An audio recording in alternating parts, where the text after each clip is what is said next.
Brzenk has some of the most perfect arm wrestling technique in the history of the sport. It's very rare to see John get anywhere near a break arm position, but this doesn't mean that it never happens. Today, we're going to analyze two of the most disgusting Brzenk matches I've ever seen. So firstly, we're going to take a look at Brzenk versus Richard Lubkes at the Arnold Classic. First start is out of straps. We're going to see John hitting outside. Richard is kind of going up. He's kind of posting, but he's also grabbing onto John's thumb. He's trying to prevent the slip from happening. We see John bailing out the back. He goes ahead and drops his hand height, switches to a low hands, and he's able to attack the fingertips of Richard Lubkes. There's no way Richard is going to clamp down to hold on to John from here, so we're going to straps. Nothing too ugly just yet.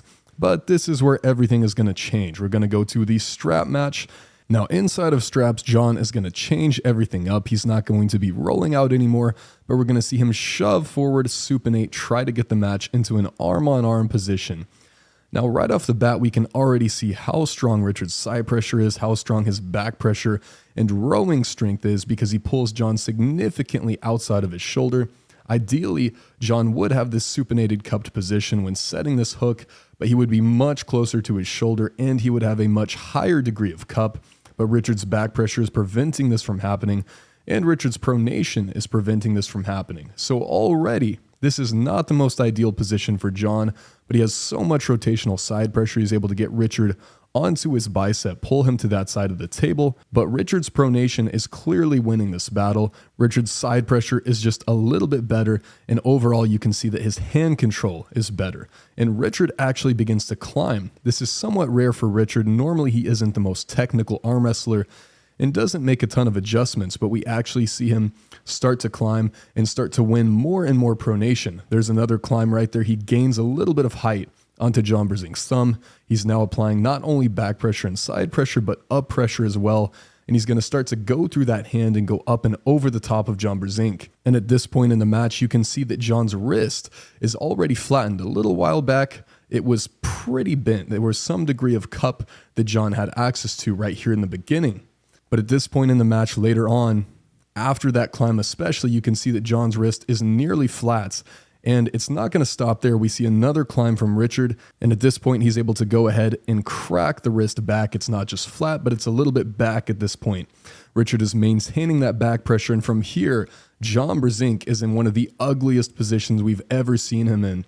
He is maintaining the side pressure, but that's all that he has. His pronation is completely lost. His cup is just about completely lost at this point. Richard stands back up, gets over the top even more so. And you can see Brzenk literally looks like Michael Todd. In the frame where you don't see his face, you would probably think that this was Michael Todd, but it actually is in fact Brzenk. And he's not only using this crazy awkward side pressure, but he's also lat dragging from this position. He's dragging to his side of the table, making it even more disgusting. Now John tries to come up and press, but right when he does that, Richard's side pressure is still very prevalent and he's unable to get behind the match. So he goes back to this dragging Michael Todd style, broke back wrist side pressure with no pronation, and he continues to try to win from here. But Richard continues to climb, he continues to make adjustments, and he's done a great job of maintaining his shoulder commitment and his side pressure much better than John, and he's going to go ahead and get the pin from that position. Not really much you can do from here. Potentially he could have rolled out into a king's move, but he just really had no access to his pronation, as Richard had completely shut that down and gone way over the top of his hand. So from here, there's really nothing John could do, and the match was completely over. Great job by Richard Lubkes to climb and make adjustments while maintaining shoulder commitment throughout the entirety of this match. And you can just see on the replay how completely disgusting this position is. John is dragging and he's twisting his arm. He's just totally relying on his humerus bone not snapping in half. And that is the pressure John is applying into this match. Next, we're going to take a look at Brzenk versus Yoshinobu Kanai.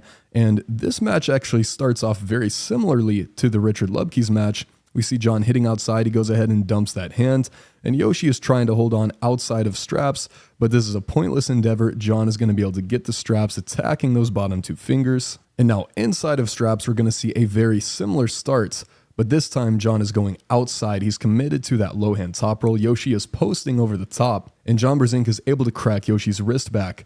But as he does this, as the pendulum swings toward John's winning side of the table, Now John is holding on to Yoshinobu Kanai.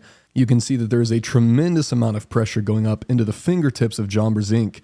And Yoshi, even though his position isn't ideal, his wrist is back a little bit, he is the one that is not holding on in this match, and he is controlling heights. So over time, the more that John hits to the side, the more down pressure he applies, he is going to begin to lose his wrist in this match. Yoshi is applying up pressure, John is applying down pressure.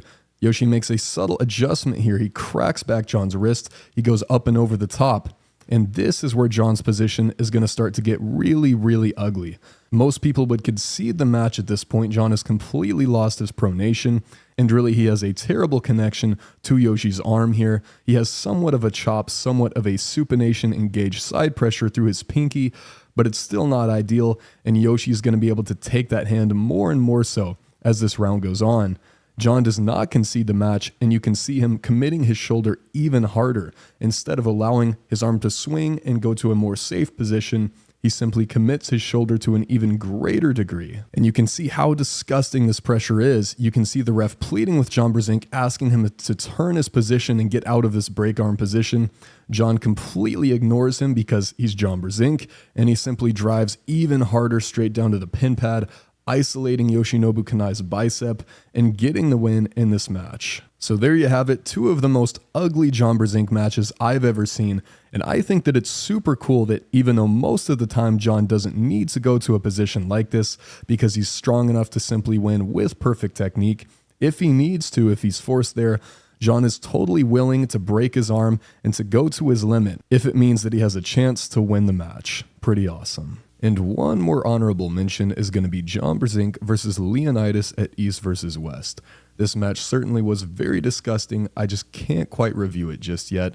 There needs to be a few more days that take place before I can look at this match due to copyright reasons. I'll end up analyzing this match probably in the next week or so. So let me know in the comments if you guys can remember a John Brzenk match that is uglier than either of these matches. More ugly than the Richard match and more ugly than the Yoshi match. But out of these two matches, if I had to pick, I think that the match against Richard Lubkes was even worse because John had significantly less shoulder commitment in this match. And not only is he in this terrible break arm position, but to me, sometimes it's even uglier if you're using this kind of pressure while moving backward, while dragging to the corner, as opposed to coming forward. Because often when you're coming forward, at least you have some degree of pressing movements, some degree of shoulder commitment, but John's shoulder commitment is just completely gone. So he's relying solely on that humerus not snapping in half, not spiral fracturing.